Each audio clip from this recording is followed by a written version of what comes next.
Hi.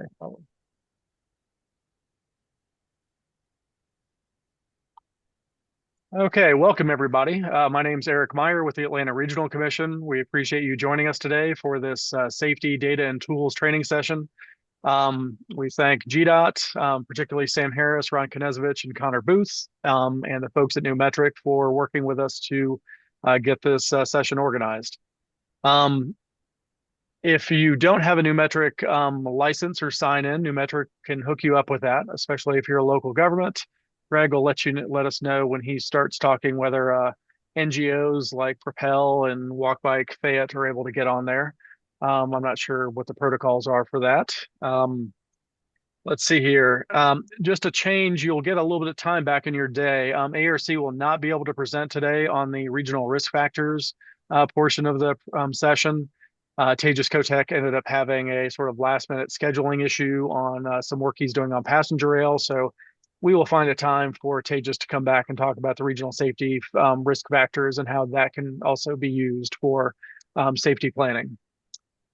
All right. And with that said, I want to say thanks to also Chantha San and Josh Phillipson for helping with this Zoom stuff. I'm so used to Teams that I need these guys to help me figure this all out. So thank you, gentlemen. And so without further ado, unless GDOT, I'm trying to look. Do y'all see anyone from GDOT on the call? I'm glancing real quick. Ron, do you want to say anything before we hand it Hey over to guys, Numetric?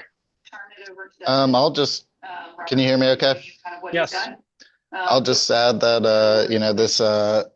this is a tool everyone has access to. We encourage everyone to use Ashton Safety and reach out for more questions as they come. Anything you want in this tool, that's very possible that we can include it as well. It's a constantly evolving process. So, with that, I'll be turning over to the Numetric team. Greg is a much better communicator when it comes to these kind of presentations than I. Fantastic. Thanks, Ron. Take it away, Greg. Awesome. Thanks, Eric, and thanks, Ron. You're very kind to say that.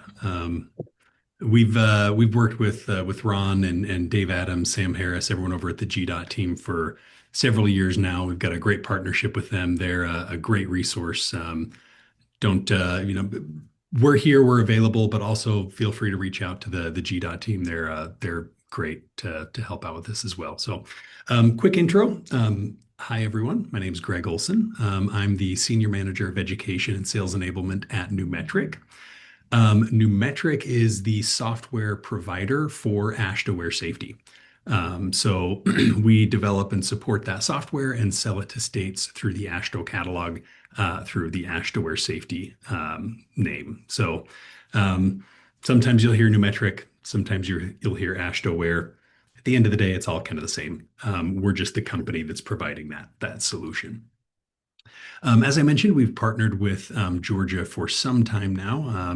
We've got a pretty long-standing relationship with them. They're one of our oldest customers to help share crash data across the state of Georgia. I'm going to go ahead and do you want me to run the slides? Would it be easier, Chantha, to run the slides from my computer? Yeah, is that what we decided? Okay, I'll go ahead and switch my screen share on then. So, all right. Really excited to be here and to be talking with you all today about the AASHTO Safety Platform. As Eric mentioned at the beginning, you all should have received an email to get your account set up this morning. We went through and everyone who had registered, we sent them emails. I do have to apologize. There were a handful of people that got a lot of emails. So if you're one of the lucky participants that got 15 or 20 invite emails, my sincere apologies. Had a little technical problem this morning. And by technical problem, I mean Greg problem. But the rest of you should have all received your invites to get your account set up. If you have any problems getting your account set up or you didn't receive an invite, hop in the chat and just let us know. Give us your name and your email address and we'll get that all set up and taken care of for you. I've got Lauren from Numetric is also here in the meeting with us. So she's gonna kind of be manning the chat and helping out with any requests that come in that way. So The presentation that we're going to run through today, I've got about a handful of slides, but most of the presentation is actually going to be in the tool. So if you have the ability to follow along, like if you've got a couple monitors set up and you can have the presentation open on one, I'd really encourage that. It's great kind of hands-on experience and opportunity to get into the tool. Most of you, it looks like, have not had accounts set up historically. There's a handful of older users who've had accounts previously. So we've got about an hour and a half scheduled for this, and then some time for a Q&A as well.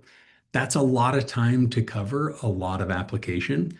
So I'm going to do kind of a demo of what you can do and also kind of train along the way.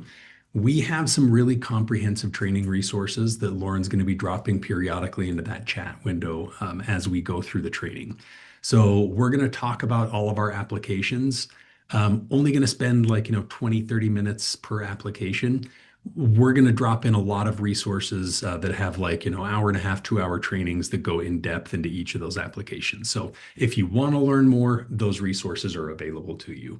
Also, don't hesitate to reach out to us if you have any questions. We're always happy to hop on calls in the future or to respond to emails or help out however we can.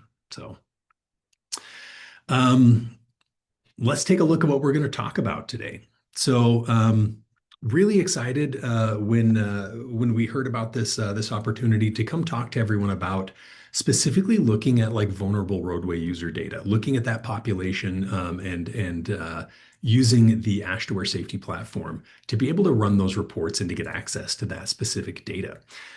So we're going to look at a couple examples today. We're going to build out some custom crash data reports, looking at a couple key data points. So we can look at things like the crash date and time, severity, type, and then we're going to specifically get into like bicycle and pedestrian related crashes.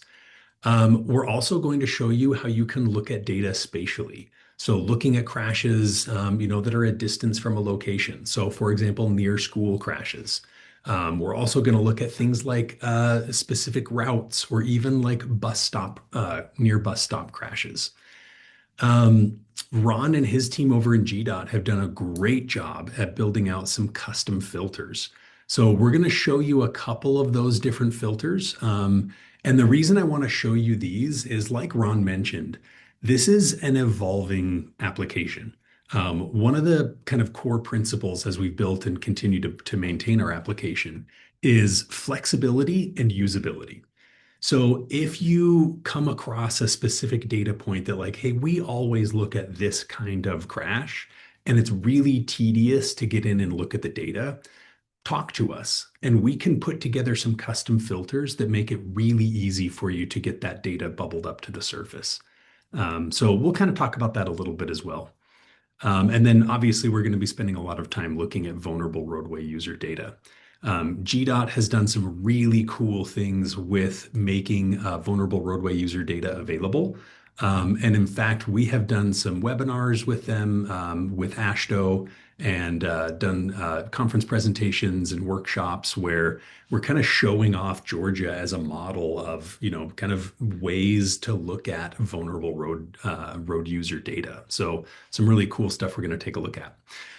We're also going to get into network screenings. So we're going to show you how you can not only query the data, but also query your locations and see if you can identify areas for potential safety improvement. We're going to look at some countermeasure-based screenings, and then we're also going to look at some SVI and bike ped screenings as well.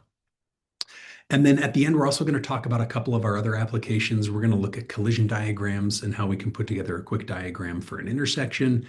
And then we're also going to look really quickly at how you can use our safety analysis tool to do a benefit cost calculation for these safety improvements. So that's a lot. Like I said, if we were to train on all of these, I'd have you here all day.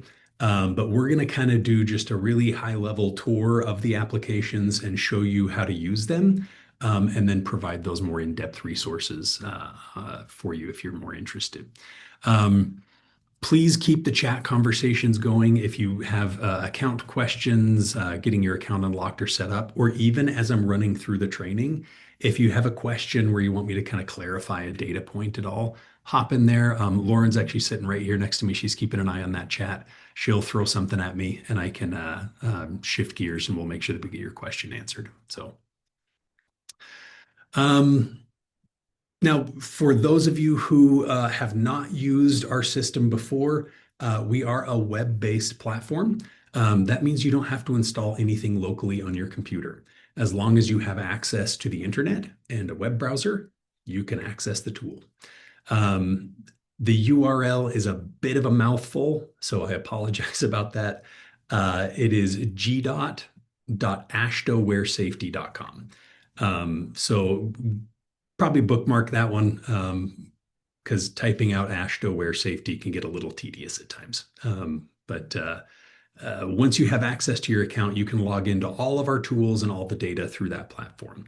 As we mentioned at the top of the call as well, GDOT has purchased licensing for the entire state of Georgia, and we don't really charge for user seats. We really believe that people need access to crash data at every level of a state.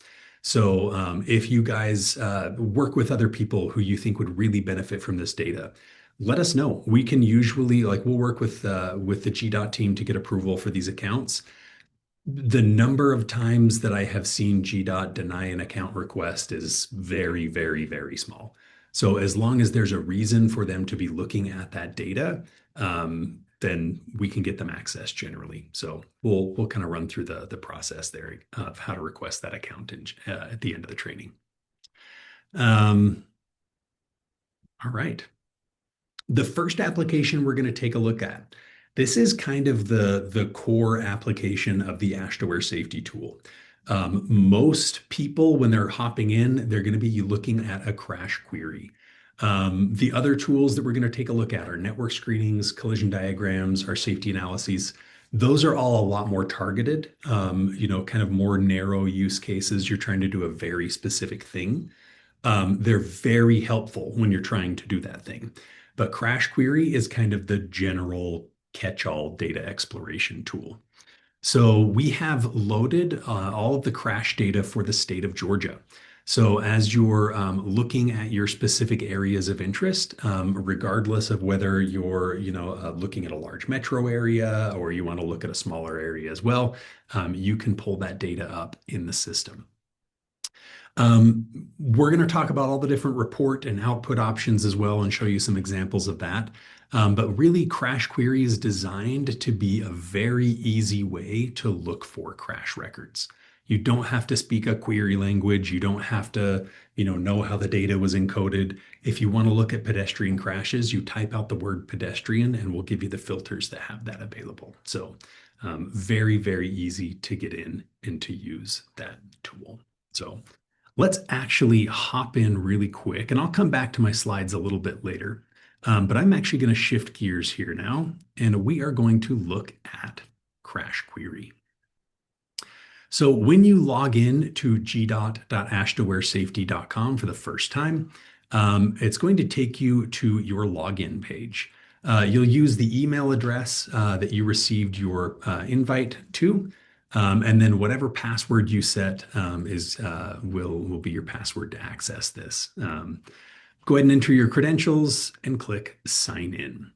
Now, if you get stuck on that sign in page, there is a forgot your password link or a chat with support link. So if you forgot your password, just a heads up, if you try to brute force your way in, which I do every time I forget my password, it's going to lock you out and you're going to have to reach out to us. So if on your third or fourth try, it's just not working, just click forgot your password and it will send a reset request over to your email. But once you've logged in, it's actually luckily going to take you right into Crash Query. Really high-level navigation overview. Up at the very top of the screen, you'll see this darker navigation bar. This is kind of our, Ashtoware safety level navigation. This is how you bounce around between the different applications. control your high level settings. It's like your file bar up at the top of like Microsoft Word. If you click in that drop down menu in the top left, you'll see the applications that are available to you. Yours is likely going to look different from mine. That's fine. The applications that you have access to will show up over here on the left. In that drop down menu as well is the chat with support and the help center. I'll just plug both of those really quick.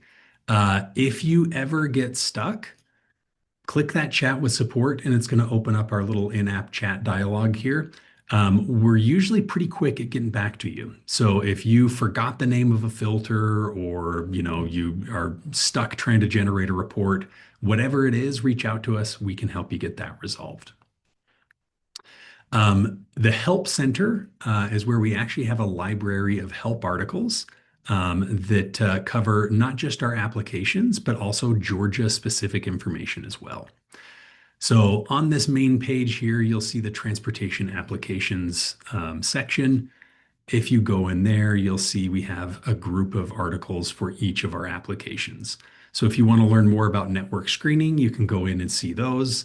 As we look at Crash Query, we have a suite of articles here looking at Crash Query. This is actually everything that you need to know about Crash Query summarized right here. So if you have a question, maybe we don't really go over the 3D map view in our training today, but you want to learn more about it, come to the Help Center and you can pull those resources up. Just glancing here, looks like we have a question from Margie about, does your crash data incorporate crashes from municipalities? Yes, it does. So even if you're looking at those local crashes, those are going to show up in the system. And actually, remind me when we get to our demo here in a minute, I'm going to show you a really cool filter that will actually break out crashes by who owns the roadway. So if you want to look at crashes that occurred on locally owned roadways, you can look specifically for those, and that's going to pull out those crashes that are managed on the state level. So yeah, great question, Margie. Also on the Help Center here, right when you get to that main landing page, you'll see this agency-specific articles section. If you go here and scroll down to the Georgia Department of Transportation, there are quite a few articles here explaining filters and data and processes within Georgia. I'm actually going to drop this in the chat window right now. Really encourage you, if you're interested in wanting to learn more, start here. This is going to explain a lot of the filters, a lot of the data and processes you can do in Georgia. So a great resource for you as you begin to use the tools as well. Back to Crash Query, the rest of this navigation bar up at the top is really kind of just, again, opening up your saved queries, the name of the query you're looking at, and the date range for your query. So we'll kind of touch on these as we look at some examples. The Crash Query application itself is kind of broken down into three main areas. You have your filter bar up at the top of the screen here. That's how you control the data population that you're looking at. On the right side of the screen is the data sidebar. This is where it will tell you the detailed data breakdown for your crash population. So right now we are looking at every crash in Georgia going back to 2015. So the data sidebar on the side here is summarizing all 3.8 million crashes for Georgia that we've got records for. So as you kind of scroll through that, it's going to break down the detail for each of those data points. And then the left side of the screen here is the crash map itself. This is where the crash locations are going to be displayed. Let me go in and I'm going to show you now how to use this tool by doing a really simple analysis. So let's begin by doing a simple bike ped report for the city of Atlanta. Again, I know that everyone has different emphasis areas and everyone has different jurisdictions and things that they're looking at. So as I go through these examples, I'd really encourage you to kind of play Mad Libs with my example. So I'm going to look at Atlanta. If you don't want to look at Atlanta, you want to look at some like, a different like Gwinnett County, or you want to look at a specific municipality, put that in instead. If I'm looking at bike ped crashes, but you want to look at, angle crashes, great, put that in. Just kind of follow along, but change the scenario up to be relevant to you as well. So um, you control, as I mentioned, your data population up here in the filter bar. If you click on the filter bar, it's going to show you all of the different filters that are available. I, generally speaking, like to start all of my queries by answering some basic questions, right? Who, what, when, where, why, all that stuff. I like to start with the where. Very few people need to track trends across the entire state. Most of us are looking at a specific area. So I'm going to begin by adding a city filter, and we're going to look at crashes that occurred just inside the city of Atlanta.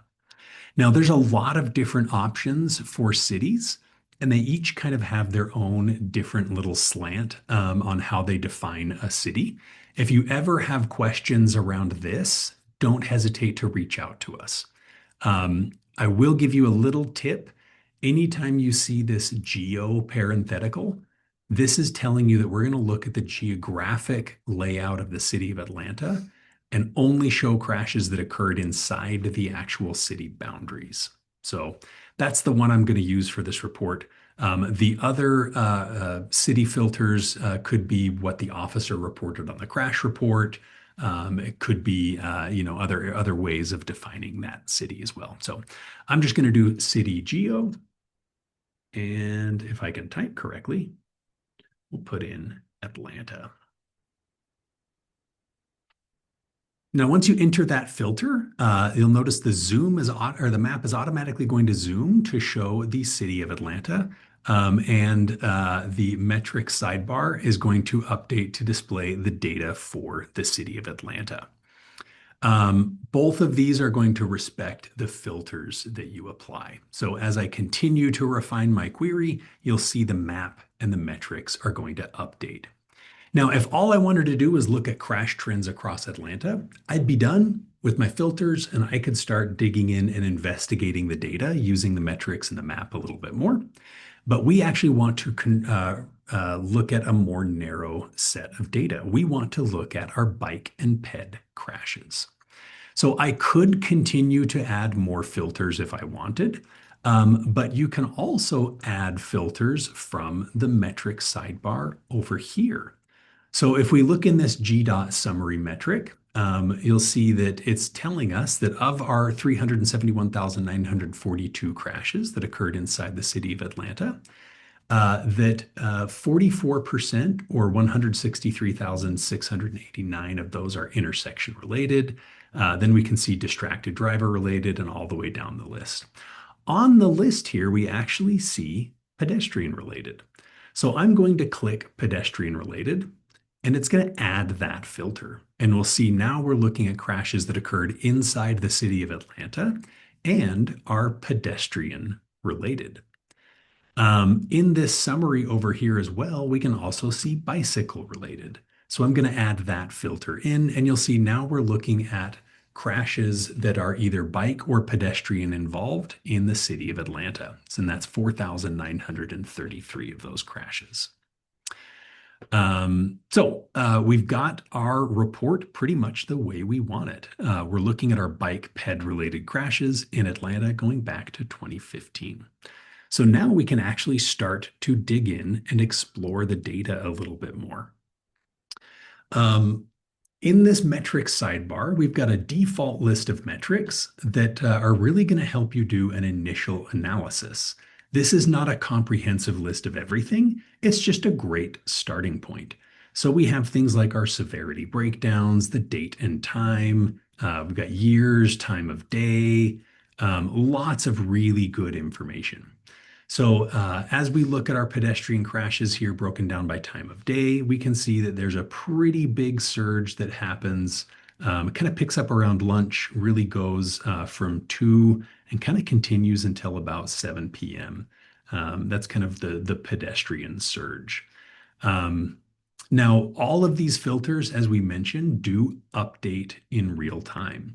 So if we want to maybe dig a little bit deeper and look at that time of day breakdown for our fatalities, we can actually apply the fatal filter, and now we can see that that surge actually shifts to almost exclusively after 6 p.m.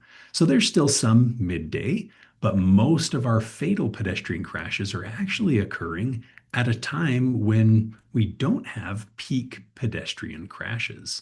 So that's really interesting. As we narrow down that crash population, we can kind of track the distribution of those crashes. Um, Again, all of these are also reflected in the crash map. Now, if there's a metric that you want to report on, but is not showing up, you can actually customize the metrics here as well by clicking the little gear in the top right. So if you click on that gear and you want to look up a different data point, you can search for the available columns of data on the right, and you can add them over to the left. So for example, maybe we want to look at hit and run and holiday crashes. We can include those metrics as well. And now we'll see here, they're going to show up at the bottom of our metric list. So we scroll down and we can see hit and run related crashes. Looks like yes and no. So no is about 71%, and yes accounts for about the 28%. And then with the holiday period crashes here, we can actually see how those pedestrian crashes trend over the different holidays. So if we wanted to kind of forecast, hey, Halloween's coming up, we want to look at the pedestrian crashes around that time, we can easily apply that filter. And this is just going to show us those pedestrian crashes that occurred around. Looks like I accidentally clicked on Independence Day. Oh well. So really easy to add and customize your metrics. Another feature of the data sidebar here is the chart builder. Now, we could easily spend an hour looking at the chart builder, but I'm just going to show you a couple really quick examples, and just so you can kind of get a concept of what you can put into the chart builder. This is going to allow you to build your own custom visualizations to interpret this data. So again, this is looking at how we want to visualize those 4,933 crashes. So I'm going to create a new chart here, and I'm going to do just a really simple chart that's going to show the years at the bottom, and then I want my Cabco severity to be on the side, and I want to count the number of crashes broken down. So real simple chart. Let me run through and show you how you can put this together. You follow the 3 steps on the left by telling us what chart you want, what you actually want to count, and then how you want to group those metrics together. So I want to do a stacked bar chart. I want to count the number of crashes. I want my horizontal axis to be years, so we can do crash year. And then I want my subgroupings to be Cabco severity. So we'll throw that in, and here we can see it's giving us a bar chart, and each of the little bars is broken down into another chart showing you the distribution of those different severity crashes. Now you can come in and adjust your formatting. So right here, for example, I actually want that to be chronological. So I'm going to change my sorting over a little bit. If you want to add labels, you can do that as well. Number of crashes. Really custom charts that you can put together. Again, not going to get into a ton of detail on this. We actually do have an article on the chart builder that we can drop in as well. So thanks, Lauren, for putting that in there.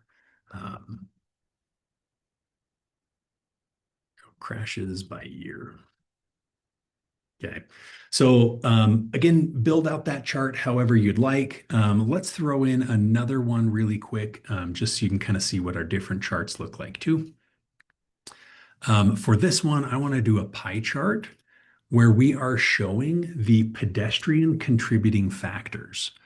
So we actually have pedestrian contributing factors as a different, a unique measure that we can count in our query here.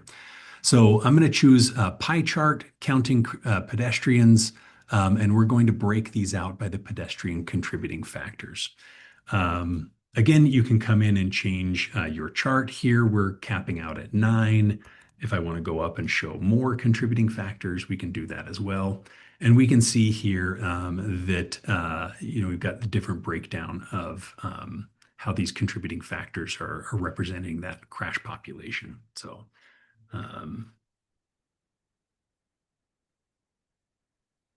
just go ahead and save this one out really quick.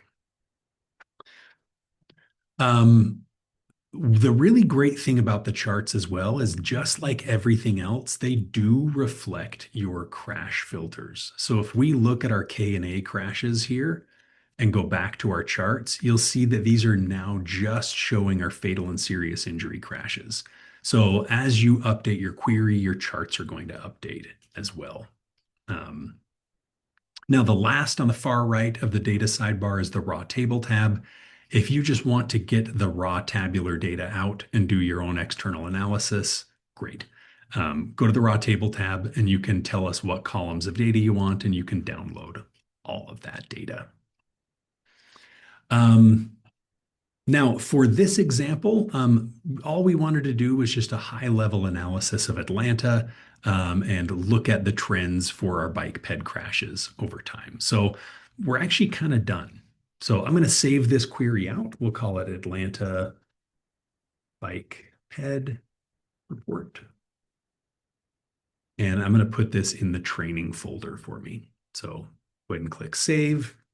And now you'll see the name of our query is showing up. And if I go into the home icon right here, I can see all of the queries that I have saved. So there's our Atlanta bike ped report that we just barely made. So if I want to pull that up again, I can click on that report and it will open my query one more time for me. This is going to sound a little silly, but one of the biggest keys to success in AASHTO safety is actually saving your queries and your reports you're putting together. I like to use the example of Microsoft Word. When you open Word, you're looking at a blank Word document. That doesn't mean you have to use a blank Word document each time, right? When you open Crash Query every time you log in, you're looking at a blank Crash Query. Now, that doesn't mean you have to start from scratch. Like, use your saved queries. Start with a saved query. If you do the work, do future you a favor, save it, and open it up again. I'm going to talk in a little bit here about how that can actually be a really kind of helpful way to kind of set up templates to do specific types of analyses.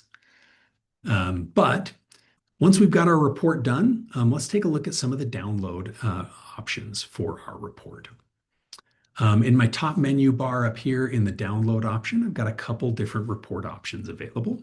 A summary report, a before-after report, and an overrepresentation report. The summary report essentially just downloads your query as a PDF. It'll show you the map and the metrics and your charts, and you can save it out as a PDF and share around. The before-after report allows you to enter 2 different date ranges, and it's actually going to track the change in your metrics over time.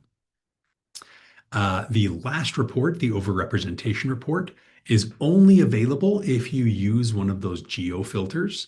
It's going to compare your area to the state at large.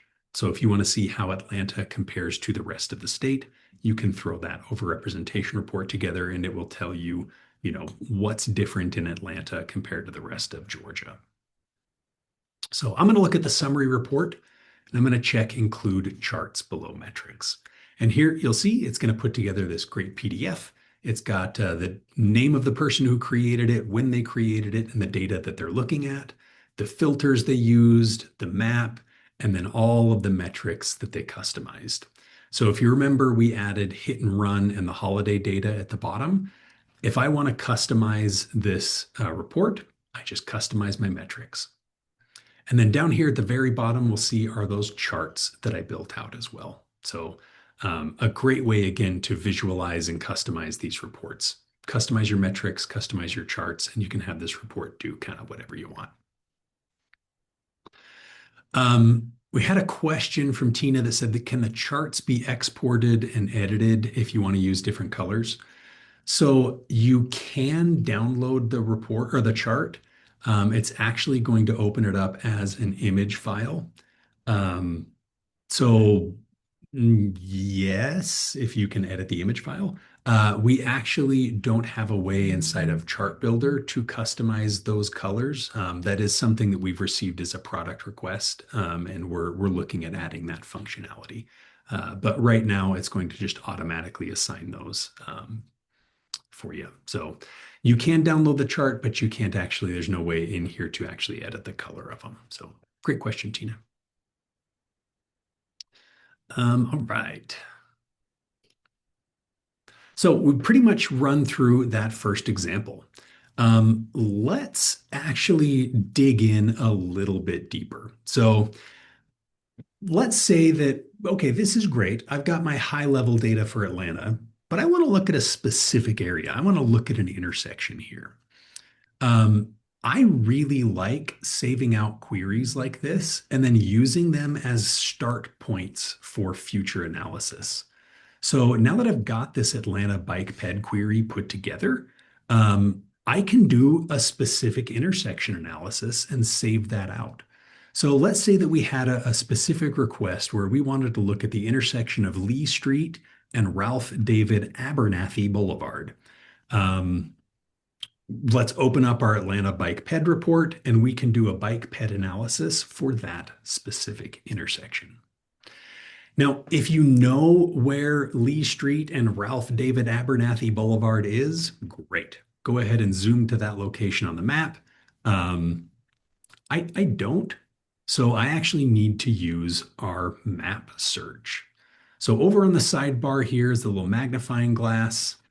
I can click into search and I can type out Lee Street,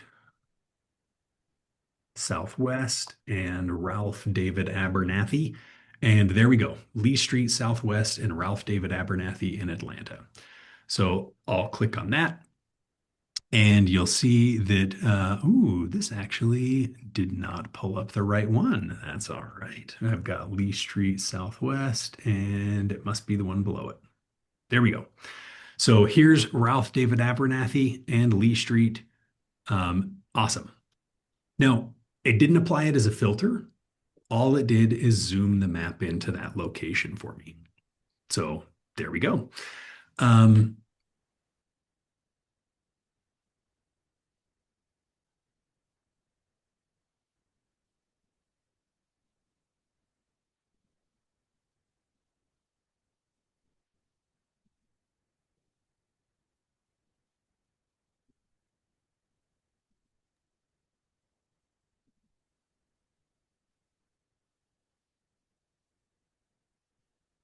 It might be a connection issue. Just a second.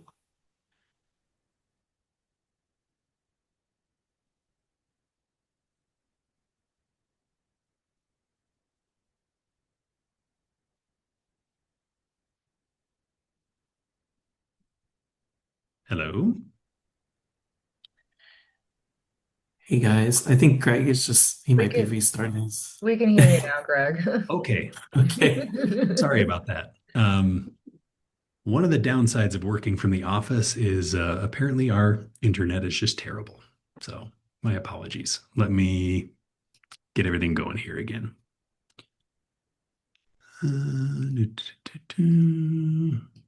All right.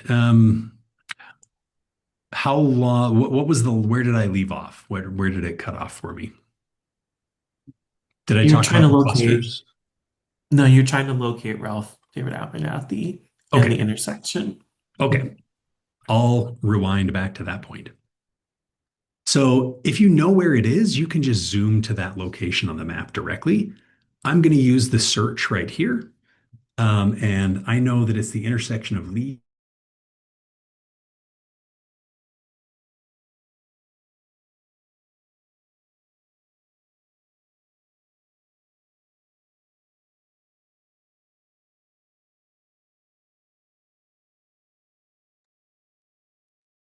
Hey Greg, I don't know if you can hear us again, but Oh no. um, no. We'll give him one more try, Chanta. If not, I can I can step in.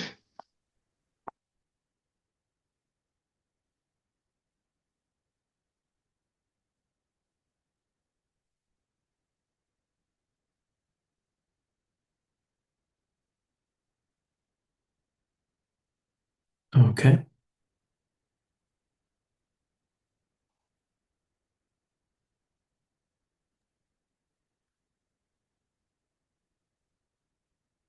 Do you think he's rejoining?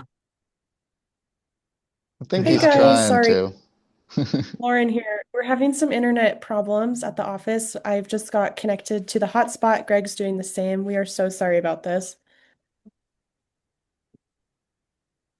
The presentation was so good. Everybody should use this time It to was going too stick around for a little well. more.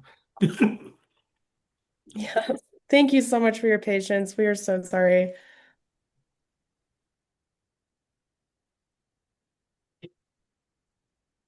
Everybody can use save some reports during this intermission.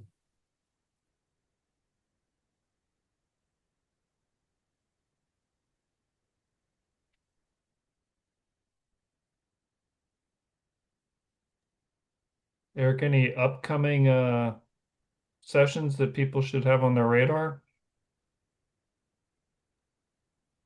Sure, Chantha, do you want to bring up that slide and cover the Yeah, upcoming sessions? most definitely.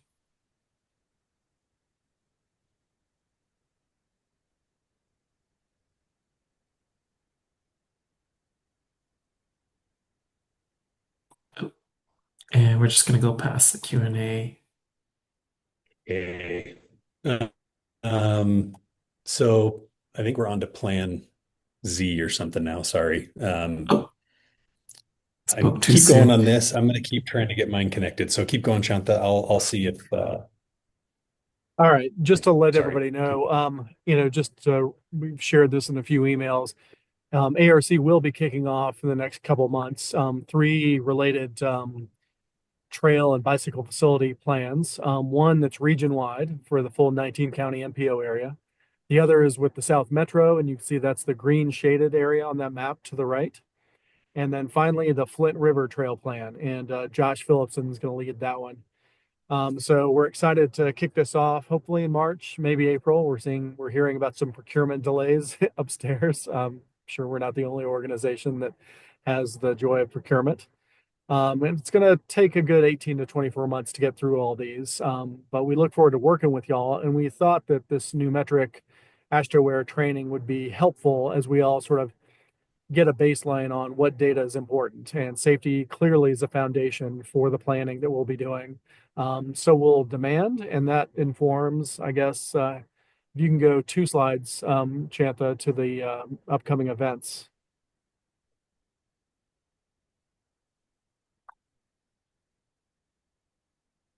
You there, Chantha? Yes, is it I still see the same three studies one. Can you advance the slide deck like two or three slides? yes, let me hold on just a second.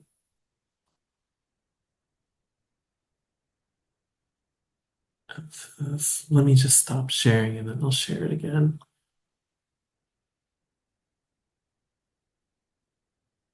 And Lauren and Greg, how are we looking on y'all side? Is the hotspot working for you? We've got a definite maybe on the hotspot working. So I like that. A definite maybe.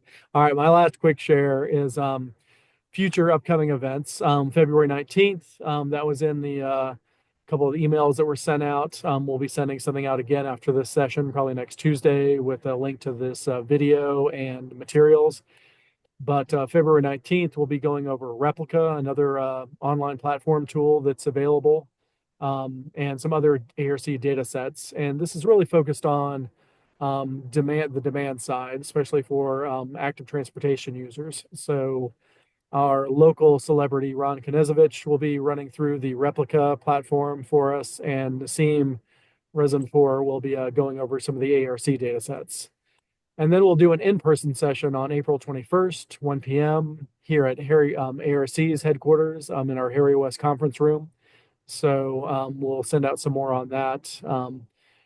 even though it's super easy to get to by transit, it's hard to navigate sometimes from the station to the exact conference room. We discovered that last week for the micro mobility session. So again, we look forward to seeing you at these upcoming sessions, and there will be many more as we start working on those plans. All right, let's give it another college try with Greg and Lauren. All right. Um, I'll hand it over to you, Greg. As our, I guess this would be the backup for our reserve shoot. Chantha, do you mind adding Lauren as a presenter as well? And then if we need to, she can share her screen and I can talk on top of it. Yes, most definitely. We'll make it work. All right. Sorry about that. Okay. Now, just in case it's jinxed, I'm not going to say the name of the street we're looking for anymore because that seems to be where it falls apart. So, if you know the name of the intersection that you're looking for, here I'm going to type in the name of the first street. And then, there we go, Lee Street Southwest and Ralph David Abernathy. And there we go, saying it again. You have to. There are lots of Lee Streets, I guess. Apparently. I'd like to point out that it worked every time that it wasn't showing for you guys. Well, just for the sake of this presentation, I'm just going to zoom to the street because I know where it is. So, all right. You can punch in Lee Street and you'll see right here, we've got Lee and Ralph David Abernathy showing up. Now, when you zoom in on the map, my map's not loading, is it? Okay. There it goes, Greg. I think if you zoom out just a smidge, I think it's just taking a moment to load. But yeah. Okay. Once you've found your location and have a stable internet connection, those are two very important requirements. It should load that location up for you. Now, I'll just kind of talk through it as it's continuing to refresh here. So I apologize. This isn't ideal, but we'll make it work. When you're looking at the full state of Georgia or a larger area, like when we were looking at Atlanta, it was breaking down the map. It was showing everything according to crash density. So you're looking at that kind of blue heat map. Once you begin to zoom into your location a little bit more, it's actually going to start to show you clusters of crashes that occurred in the same general geographic area. And that's where you will see them broken down. Let's see, Lauren, is it working on yours? Hey, Greg, I've always had to almost shut down and restart to do this. It does this to me when you for some reason if you break connection, it's almost like you got to restart from scratch. So, Greg, let's do yeah, this. do you want to let Ron try to jump in and vamp a little bit and run us through, I don't Yeah. know, the intersection diagrams or something like that, and then come back and see if y'all can restart? Let's try this really quick on Lauren's screen. I'll have her drive and I'm going to talk. So if we zoom in to Ralph David Abernathy here, you'll notice that the map is going to switch over. Okay. Tell you what, Ron or Dave, if one of you guys can open and drive where you've got a stable internet connection, we can either run through this scenario or we can take a look at network screening intersections. I can talk through as well, whatever you think is going to work best. I hate to frantically punt to one of you guys, but I think that might be our play now. I'll keep fiddling around with our internet on the back end here, and if I get it back, I'll let you know. Ron, Okay. do you have the tool open? I don't have it open, so one second. Sorry, We'll guys. get it all up. Sorry, guys. Yes, I love technology.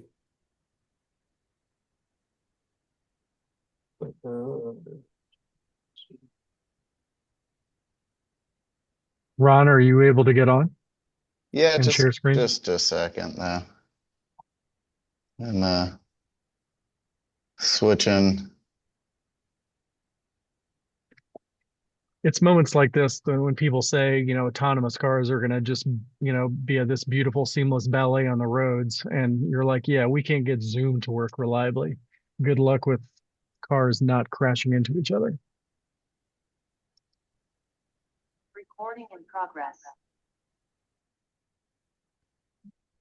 Ron, you having luck getting fired up, buddy?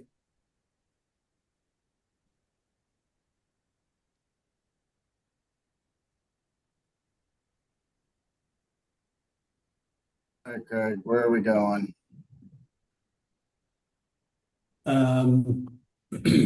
Lee Street and Ralph David Abernathy, I think is where. Yeah, let's tell you what, yeah, just zoom into Atlanta. Let's just pick an intersection, and I'll kind of talk through just, how to put together a really quick intersection analysis. So just throw a dart.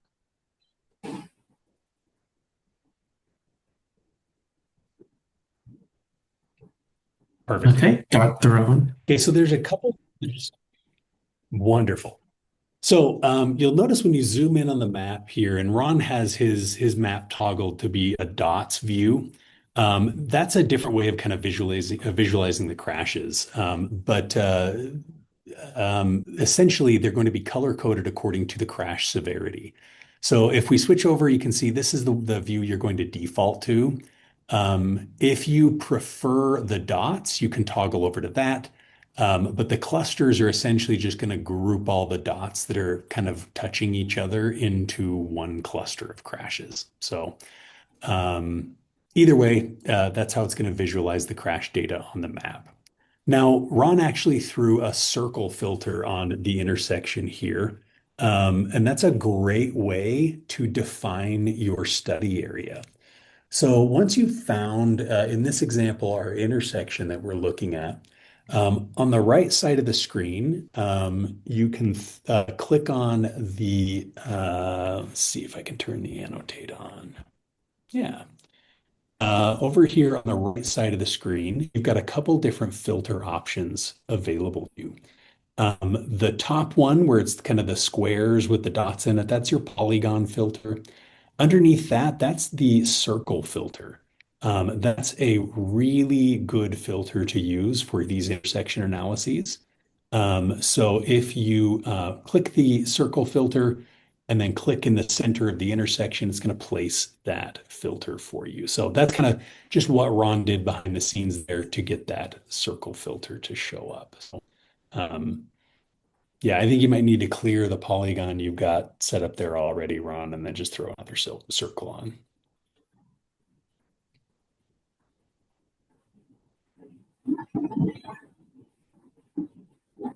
There you go. So that's one of the ways that you can define your study area. Pretty much all three of those icons right next to each other over there can be used. One of them will allow you to draw a polygon. The other will allow you to place the circle, and that last one is going to allow you to select your routes using the LRS. So there's again a lot of different ways to define those. We have in our help center again. I'll plug that one more time. We could go through detailed breakdown of how to actually apply all those different filter types and the pros and cons. But for a really quick intersection analysis, that circle filter works real good. But once you've got your area defined, so here we've got our intersection drawn out. You can save, share, do exactly what you were doing before for your kind of bike pet analysis. You can download reports for it again. And you can actually create a copy of it as well to kind of save out. Tons more we can get into in Crash Query. Again, we could easily spend 2 hours just talking about Crash Query.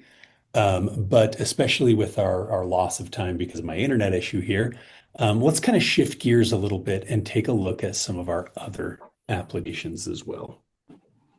Ron, if you wouldn't mind going to network screening Hey, intersections. Greg, before we leave here, but do Yeah, you have time for a real quick pro tip? absolutely. For you, Dave, anything. The line tool, if you use the line tool as opposed to the polygon type tools, that's going to give you crashes that we were able to snap to the center line geometry. The crashes that are not located on the center line are crashes that we were not able to snap to the center line. So if you only want to consider those crashes, that higher level of GIS accuracy, you might want to use the line tool because it'll give you more. And the line tool also lets you to do different lengths on your legs. So you might have a turn lane of 200 feet on one side, you might have one 400 feet on the other side. So it gives you a little more flexibility. Thanks, Greg. Yeah, great call out, Dave. The line, I really like that line tool as a way to define your study areas as well. So thanks for hopping in, Dave. We did have a question. Can you delete or remove the polygons? Yeah, so you'll note when you add any of these filters, whether it's a line tool or a polygon, they're showing up in that filter bar up at the top. You can just click that X and it will remove those filters for you. So great question. Um, all right. So Ron, let's hop over in sections really quick. And by the way, I owe Ron a cheeseburger because he is saving the day right now. So thanks, Ron. I got a milkshake at the last Numetric conference, so this is just a thank you. This is how we repay people is through food. So awesome. So with network screening intersections, this actually is going to allow us to look at the same data, but a little bit different. So in our crash query tool, that's where you look at and put together custom crash queries. Now, we've got a lot of really cool filters in there that we didn't have time to get in and take a look at. We've got near bus stop crash filters, near school crash filters, lots of really cool things. Network screening intersections allows you to actually, instead of looking at crashes, you're looking at sections of road. So here we are looking at intersections as they've been defined by GDOT across the state. So Ron, let's throw in the Atlanta filter, this Atlanta geo filter. And we'll take a look at all the intersections across the city of Atlanta. Now, similar to Crash Query, you've got your map on the left and your data on the right. So you can kind of bounce back and forth and visualize that data and also explore the numbers themselves in the table on the right. Now, the ranking table on the right is going to allow you to change how we are ranking your intersections. At its core, network screening is an intersection or a roadway ranking tool. So by default, it's by crashes, but you'll see Ron here clicking on EPDO. This is going to change the ranking to now rank according to your high severity locations. So rather than just seeing which place has the most crashes, this is going to show you which place has the highest severity crashes. And if we look in row 10 there, you'll see that row 10 actually only has 66 total crashes, but it has a very high EPDO score. That means that there's high severity crashes taking place at that location. So each of these different performance measures have their own kind of unique insight and unique bias. If you rank just by crash count, you're generally going to find the areas that have the highest volume. But as you look at areas that have a higher severity, this is going to show you where people's lives are being changed. So lots of different performance. We can rank by rate, biannual crashes, EPDO, and crashes. And we're working on getting some predictive network screening performance measures available as well that use SPFs to help you view how roads compare to similar road types on models. So let's go back. Oh, what did you say?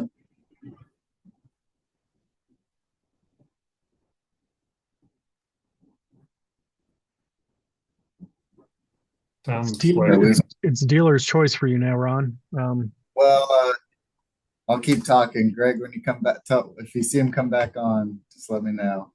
One thing you can do, that I always like to show, is you can filter in that ranking to pedestrian level. So pedestrian crashes now ranked at the whole statewide ranking, and that it's instantly redone. You can get your top spots. I'm constantly trying to recommend people leverage Numetric for their safety action plans.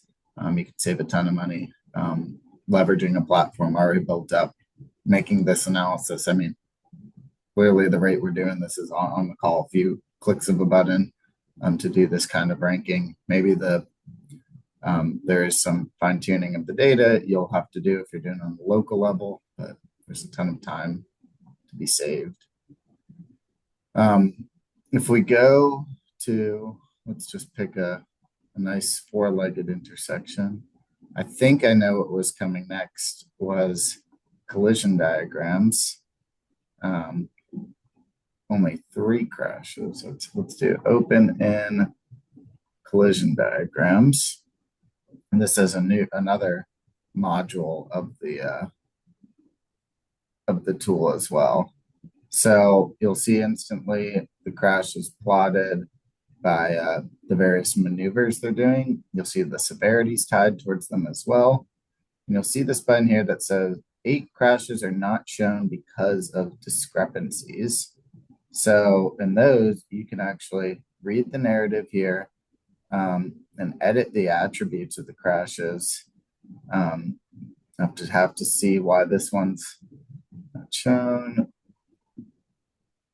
Yeah, because we have direction of movement labeled as none. So we just would have to read the narrative, fill this in, make it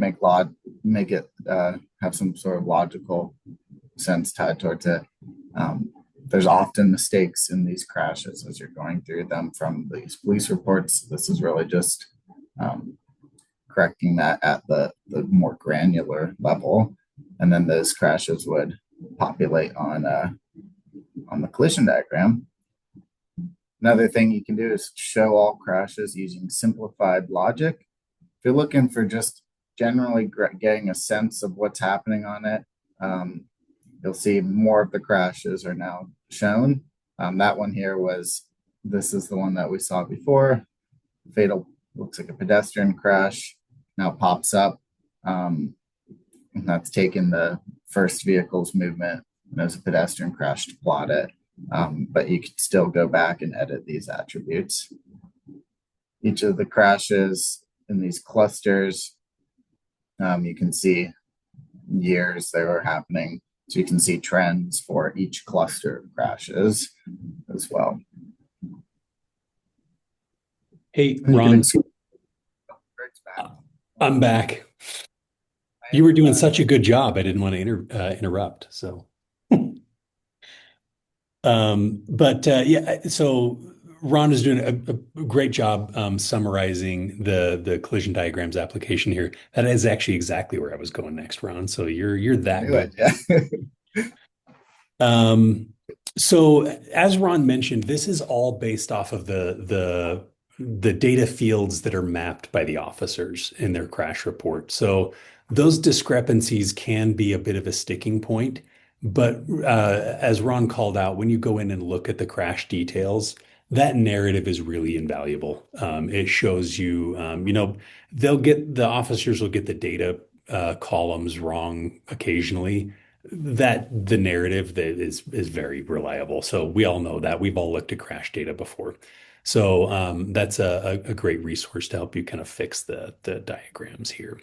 I will say again, this is all dependent on the quality of that data. So I would encourage you, especially before you like use, if you're doing like a detailed project or something around this, make sure that you're auditing not just the crashes that aren't mapping, but also go in and just check all the crashes that are mapping in here as well, because getting a data point wrong doesn't always mean leaving it blank. It could mean they put the direction wrong and it's plotting here as the wrong kind of crash. So lots And to oh, go for it.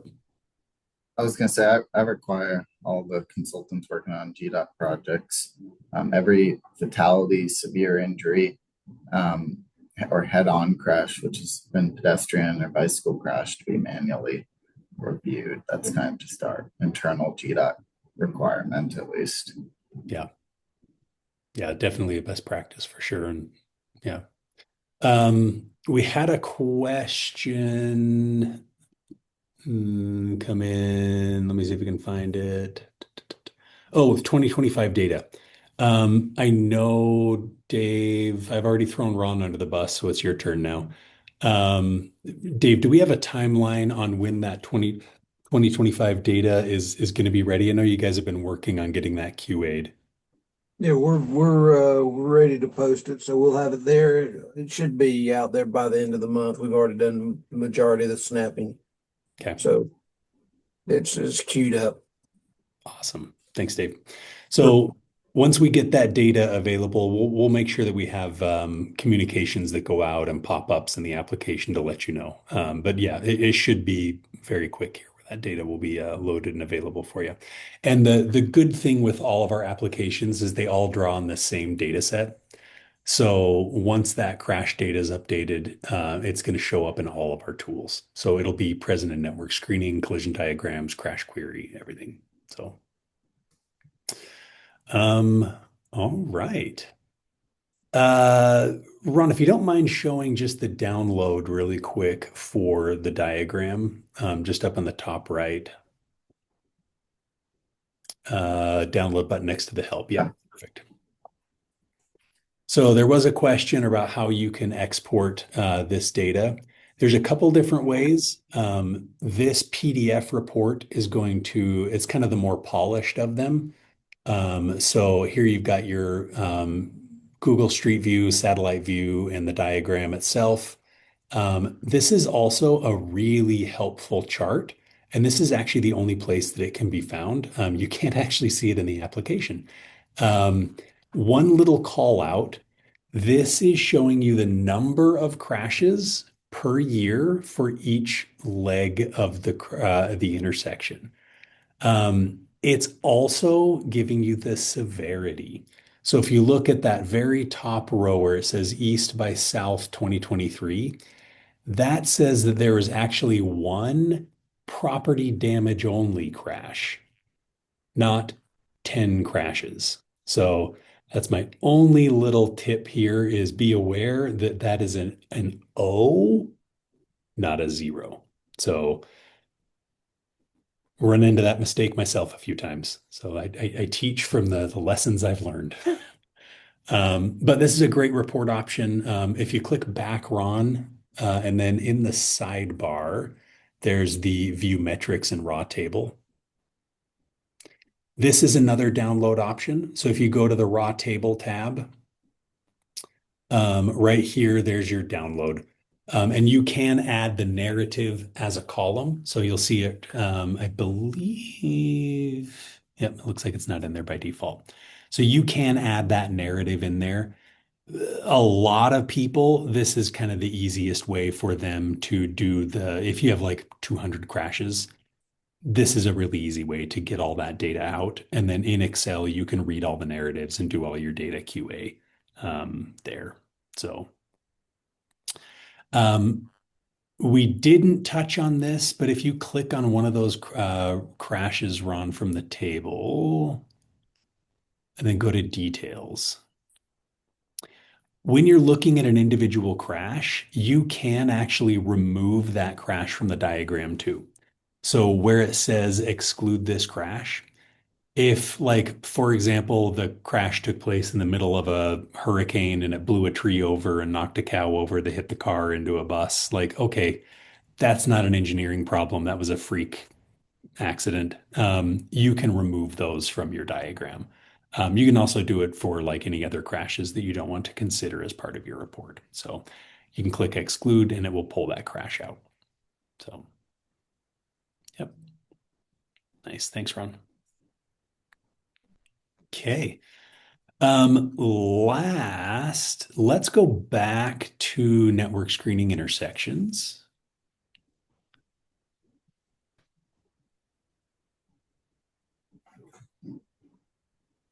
Go back to Atlanta Geo. And then there should be, I think it's the number 8th ranked intersection by crashes, Ron. Didn't know you were going to be tested today, did you? Yeah, I was looking at I was thinking ARC, but No, you're good. You're good. I think this actually should, so click on number 8. I think that'll work. Yeah, this will work. Perfect. Okay, so back in network screening intersections, if you decide, hey, this is an area I actually want to do an improvement on. When you're looking at the intersection here, in that flyout, you can click Open In on the right. And this is going to take you to either collision diagrams, crash query, or down at the bottom, safety analysis. Now, we've already looked at those other 2 applications, so I want to take a look at safety analysis really quick. And then just the default one at the top's fine, yeah. So safety analysis, the safety analysis application takes all the same data we've been looking at. So it's now looking at that crash data that's been mapped to these intersections. And it's going to allow you to apply treatments and countermeasures to this area and actually put together a proposal for a safety improvement. So by coming over from network screening, it's already going to define that intersection for us. So we don't have to worry about that. We can just go straight into explore treatments. And this is now kind of a little mini crash query inside of the safety analysis. It's going to allow us to look at the crash distribution for this intersection and show us the detailed crash breakdowns in our charts at the bottom and then on the data columns over on the right as well. One of the really cool things that we do here is we actually have some really detailed countermeasure logic that looks at the crash population and makes recommendations. So one of the things that we looked at as this data was pulled through is we said, obviously, there's a lot of intersection-related crashes. You're looking at an intersection. But here are some of the treatments that could particularly help this location. So let's choose, let's just do the last one, change from permissive only flashing. Now, I'm just picking this one for the sake of this example, but whatever treatment you want to choose, you can pick it from that list or you can pick it from the drop-down list here, and it's automatically going to pull over the crash modification factors from the CMF clearinghouse for that specific type of treatment. So here we can see that our 15-year service life, we've got a CMF of 0.349 for all of our different severities, except our PDOs is 0.498. And this is essentially saying, hey, here's how many crashes are going to be reduced. Now, if we throw a project cost in here, there we go. Ron's worked with me long enough to know that, any number works. We'll throw $25,000 in there. And this is going to look at that crash population and say, of those 96 crashes that we've identified as being potentially mitigated by that flashing yellow, this is going to have an overall benefit over that 15-year service life of 7.7 million. And with a project cost of 25,000, That's going to give a BC ratio of 311.42. Now, if you get them, let's say you submit this proposal, hey, that's cool. You come back and find out, oh, you're actually way off on the price and it's more. You can come in, edit that cost, and it's going to update that benefit cost automatically. So, whatever you change these numbers to, it's going to automatically come in. And if we bump it up to 100, there you go. So now we're down to a benefit cost of 77.85. Now, again, all of these defaults have been loaded in by the GDOT team. But if you do find a CMF that's a little bit more representative of your crash, there's that link to the CMF clearinghouse. You can go in and explore those. You can edit those CMFs. So if you want to change them for some reason, you can go in and either bump it up or bump it down, and then just leave a note at the bottom saying why you changed that CMF. Go ahead and click Add Treatment on this one, Ron. So you'll see now it takes us back to our project summary, and there we go. We've changed the signal and a cost of $100,000. Now, we had a question come in, can you add multiple CMFs? Absolutely. So let's go back into Explore Treatments. And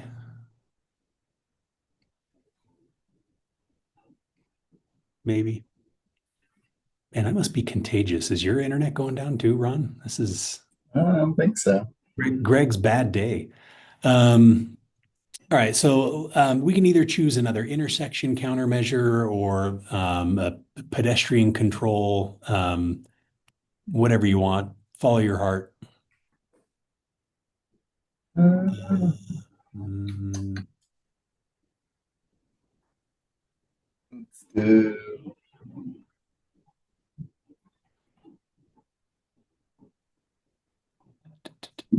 There we go. Perfect. So when you add this countermeasure, you'll notice now that we've got asterisks next to everything.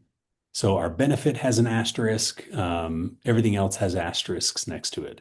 And if we read at the bottom, it says the location of this treatment overlaps a previously added treatment. It results in a reduced benefit. So click Add Treatment up at the top, Ron. And you'll note now that as we add both of these treatments in, that second intersection ahead warning sign, that has a reduced total benefit because we're already seeing a reduction in crashes by the permissive flashing yellow. So rather than saying you're going to get full benefit from both of these treatments, it's actually stepping it down because we're looking at reducing the same types of crashes. Now, if I put in an unrelated treatment that doesn't count the same kind of crash, I'm not going to see that. But it's just looking at the crash population and saying, hey, you've already told us you're going to reduce this crash. So, you're kind of getting a diminishing return on those supplemental CMFs. So, yeah, great question. I'm glad you asked that one. Now, these analysis projects can be done for corridors, centerline road segments, intersections, a group of intersections in a main line, like whatever you want, you can continue to add locations to these analyses and put together really detailed plans. You can also use them for just kind of initial quick glances, like, hey, best case scenario, it would cost us this much. Is there a thing here? Like, is this worth looking at? These are really great ways to get those benefit cost calculations very simply, drawing on that existing crash database. Just like our queries and screenings, you can save these out as well. So if you click save, it'll give you a title and then throw it in your library as well. So again, just beating that drum. Anytime you put the work in to build a screening or a query or an analysis, just make sure you're saving it out for future you. That way you can open it up again. Yeah, go ahead and click on share right there, Ron, actually. One of the great things you can do as well is collaborate. So let's say that Ron and I are both working on this intersection. He can put this proposal together share it with me, and then either give me edit or view access. And then next time I log in, I'll be able to open up and kind of collaborate on this. So a really great way to share these out and use this as kind of a central platform to hold those records and kind of allow you to collaborate across teams. So, um, all right. I think that pretty well covers the most of the stuff I wanted to run through in the demo. I know Dave had to hop off. The little disjointed, my apologies on that. Ron, is there anything that you think that we should mention that we haven't talked about yet before we turn it over to a Q&A? One thing I'll say is, if you're applying for funds from GDOT in particular, throw in one of these on here. Feel free to ask me for assistance on it too. I mean, this really helps any application to GDOT is showing a benefit cost ratio tied towards it. And hopefully this is an easy enough process where that's not too much of an additional lift for you guys. And No, just great plug, Ron. and this is not something we require in ARC TIP applications, and we just had a solicitation call end, but clearly providing this sort of information would be helpful to you as justifying the local match and making this application and helping us when we're trying to score over 100 applications. Okay. Well, we've got a little bit of time left, so I think we can kind of kick it over for an open Q&A. Anyone have any? And again, I know we blitzed through all of this. Can't stress enough the Help Center. We'll drop some links to some help articles here with training videos. We've got documentation and videos that show you how to use all of these in detail. So, by no means do I expect that after this very disjointed presentation, you'd be an expert in all of these. This is mostly just letting you know what's available, but don't hesitate to reach out to us with questions you've got in the future as well. But Yeah, while folks are typing questions in the chat, if you could type them in the chat, it'll be easier for us to handle them that way. I do want to mention, Ron said, use this platform to sort of work on the beginnings of your safety action plan. Obviously, great recommendation, Ron. ARC also helps fund comprehensive transportation plans, livable center initiative plans, other local plans you're working on. Local governments usually are asked a lot of specific questions by their residents while they're doing SPLOS lists or T-SPLOS lists. So we're hoping folks will see this tool and use it for development of all manner of plans and helping when they're trying to do a capital improvement program. I've been a planning director, and so sometimes you do need to step back and look at some rezoning cases and look at sort of crashes in those areas, not just average daily traffic, and seeing if they need to add a right turn lane or something. So again, you're going through a zoning case, you're negotiating possible improvements, as a request to the developer, a stipulation for the developer. Look at this platform, see if it helps inform sort of the request of the developer as they're adding more, vehicles to the road. So that's my quick vamping. Do we have some more questions in the chat?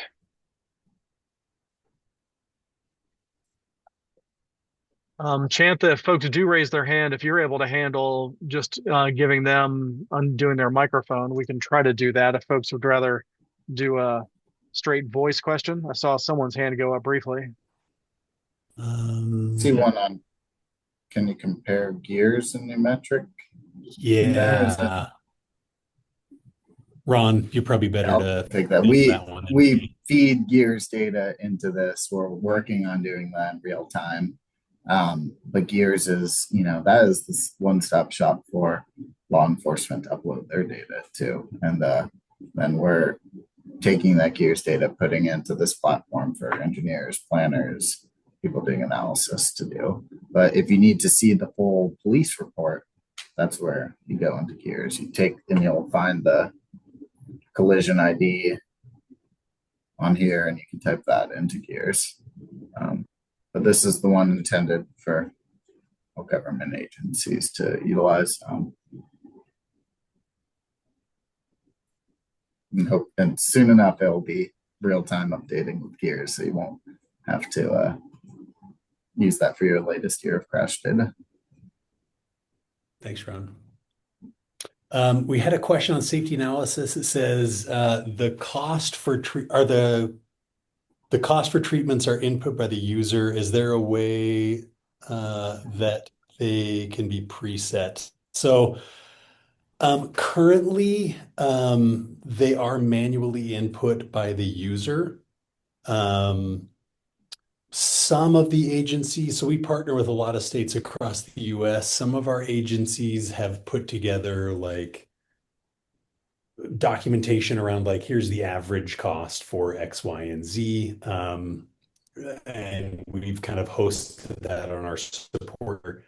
I think for Georgia right now, it's just manually input. I don't know, Ron, are there any resources to help them with that kind of cost estimate? I have some Excel spreadsheets I can give you on cost estimating. Unfortunately, the process for cost estimating is a little is challenging, right? And you can give those average costs per project, but there are so many variables that go into cost estimation that yeah, I would hate to see a generalized cost be used and know that, and just kind of know that the thought was not put into that cost estimation. Unfortunately, it does take that a little more detailed analysis to do a cost estimation. Yeah, and I think Excel tools to that point, help. Yeah, to that point, Ron, this is something that has come up as a feature request with our product team. And when we've talked to the DOTs, generally there's mostly anxiety around that. Because it is half art, half science, right? There's just so many variables, there's so much that can change, even just seasonally. So we've kind of shied away from that. But yeah, so that does the costs do need to be manually managed by the person putting the proposal together. Great question, though. I'm glad you asked that. And this is actually I like this question. Don't ever hesitate to reach out to us with these kinds of questions or recommendations around functionality. Um, Most of our product features and development comes from user feedback. So we really do want to hear how you are using the tool, challenges you might be running into with the tool. It's really important to us. So don't ever hesitate to reach out to us with questions or suggestions. We love to get that info. Hey, Ron and Greg, I had a question in the chat about statewide crash rate reports. I know we often will reach out to DOT to request that. Is that something we can do on our own from this platform, this tool? Oh, I'm so glad you asked that. We do not recommend utilizing the statewide crash rate report anymore Right. in the PDP process, but everyone does every time. So we end up just giving them that. But no, don't use that. Show the ranking in Numetric. That's my recommendation from a GDOT PDP process standpoint of show where it's ranked in Numetric. I don't agree with that approach for statewide crash rate reporting. But no, to find that's in our HCIP. You would see our statewide crash rate. So you just have to reach out to me or Dave to get that information until it's published on FHWA's platform. Good to know that. Thanks. Yeah, thanks, Ron. There was a question around adding additional routes to safety analysis. We're going to drop an article in the chat window here that will kind of walk you through that route selection process. So yeah, we'll answer that one through the article. I think that's going to do a good job. So great question.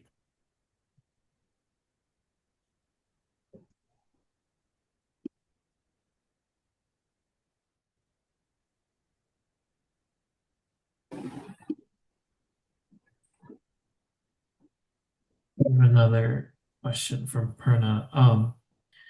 She asked about where which data sources are being used in the app? Great question. So, yeah, Ron, unfortunately, this is kind of Yeah. Dave hopped off. He's the my go-to on this one. I believe Gears is where we're getting all of our crash data. Um, and then there are some external data sources where we're pulling over like asset data, map data, things like that. But if you're talking like crash attributes, like bicycle related, that's going to be coming from Gears, right? Yep. So you're fully reliant on how accurate the officer is reporting it as a bicycle related crash and what's in that report. Um, which is which, as many of us know, lots of them get labeled as pedestrian crashes. It's just a skew in the data a little bit, particularly with rankings. I do, whenever I'm finding intersections, I'm looking in that narrative for bicycle. The word bicycle. I actually do like a little search for it. So yeah, that's the So, bicycle one. We have speed data. Um, what's up, Greg? Ron, you mentioned something right there about the narrative. We actually have a filter that allows you to search the text of the narrative. Unfortunately, there's a bug right now that's preventing it from working. But you can, when this is functional, and it should be hopefully in our next point release, we're going to fix this one. But you can put in, just like Ron had right there, narrative contains. And you can actually just type the word bicycle and it will search all of the narratives and display the crashes that contain bike, bicycle, any iteration like that. Again, not functioning right now because of a bug. But once that becomes available, again, that's actually one of my favorite filters. You can do some really cool stuff with that. You can exclude based off of the narrative. You can pull things based off the narrative. It's kind of you have the ability to build your own custom filter at that point. So, have you used that one before, Ron? We do a lab at Georgia Tech that says on Numetric that says find the crashes where the most people are hitting a mailbox in the state of Georgia. And the only way to do that is to search the narrative for the word mailbox or something. And so yeah, Yeah, that's how we learn the Dave, tools of it. Dave shared an example with me. We did in a training a couple months ago where we were doing an intersection analysis, and there was a McDonald's driveway right next to the intersection. And we actually went in and excluded about 20 crashes by just does not contain the word McDonald. And it was great. We were able to pull out all of those PVA crashes just uh, by filtering out the McDonald's. So some pretty cool stuff you can do with that narrative filter. Again, once it's operational. Um, Unfortunately, we have that bug preventing it from being used right now. Awesome. Well, my sincere apologies for the internet connection issue. We had some really cool examples we were going to take a look at with bus stop and near school crashes, some really cool social vulnerability data as well. Um, if you ever are interested, if you want us to come back, happy to. I'll make sure we've got a solid internet connection. If any of you want to have us come to a presentation with your office, with your group, whatever it might be, happy to do it. It's my favorite part of my job. So don't ever hesitate to reach out and let us know if you have some additional questions or if you want us to come do kind of some targeted training. So don't be strangers. We may take you up on that. Yeah, absolutely. We're here to help. So don't and again, in the future, I'll make sure that I'm hardlined directly into the internet and That's right. we'll try to avoid this in the future. We'll get one of those Oh, connections like in the Matrix in the back of your head, Greg. exactly. All right. Well, we Well, appreciate it again. Thank you to Ron, Numetric, Lauren, Greg. Yeah, telecommunication reliability issues notwithstanding, very informative. I think a lot of folks who were It was a good refresher for those of us who use it from time to time, and I'm clearly not using it at its fullest. So thanks for that. And for those who are new to it, I hopefully it's something y'all get to explore. And Ron, we've talked about this. Not as many folks are using these licenses as we'd like to see this or replica. So we may be doing this sort of a perennial, sort of annual session on some of these tool sets and how to get onto them and use them. Ron, you were about to say something? Maybe not. No, it's not important. So thanks, everybody. And we look forward to seeing you on future sessions of the active transportation group or the safety group or both. Thanks, guys. Awesome. Thank you. Thanks, everyone. And thanks again, Ron. Of course.